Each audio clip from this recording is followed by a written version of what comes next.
Welcome to my channel Partner Blog. মই আজি আপোনাৰ কাৰণে লৈছো এটা সাধু। সেই সাধুটোৰ নাম হ'ল বুদ্ধিৰ কণ্ঠকাম।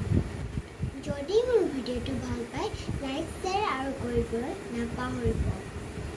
মই এতিয়া সাধুটো ৰেডি কৰিছোঁ। এখন হাবিত এটা কেটেলা পহু আছিল। তাৰ নাম কণ্ঠকাম। এবাৰ তাৰ মা আৰু দেউতাকৰ অসুখ হ'ব ধৰিল। মা কি কৰিলে? বোপাই ঐ তই গাভৰু নাপাই কিনাই গৈছা। এজোপা হাবিৰ মাজত এজোপা নাচপতি গছ আছে। তাৰে দুটামান খাই গৈ যা।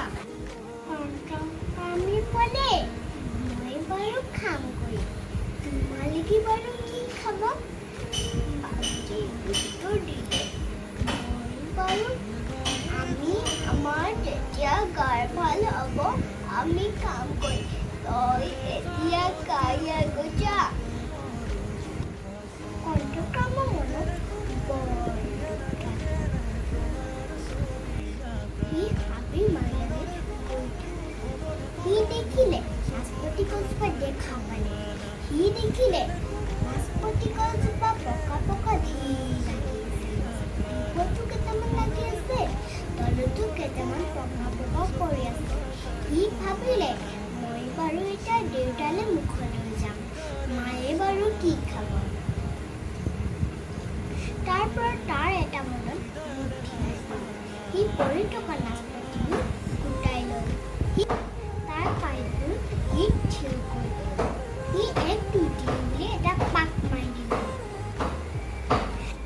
লগে লগে তাৰ পাতত নাচপতিবোৰ লাগি ধৰিল।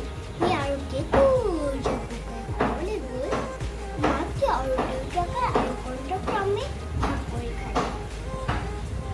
মাকে ক'লে, আমাৰ কণ্ঠকামক কাই দূৰে কোবল, বুদ্ধিটো হ'ল বৰ চোকা। আমি সাধুটোৰ পৰা কি শিকিলোঁ? আমি এইটোৱেই শিকিলোঁ যে আমি কামত সৰু নাই, আমি কৰিব নোৱাৰা কাম এটা বুদ্ধিৰে কৰিব পাৰোঁ। আজি মোৰ সাধুটো কেনেকুৱা পালে? প্লিজ মোৰ সাধুটো ছাবস্ক্ৰাইব কৰিব নাপাহৰিব।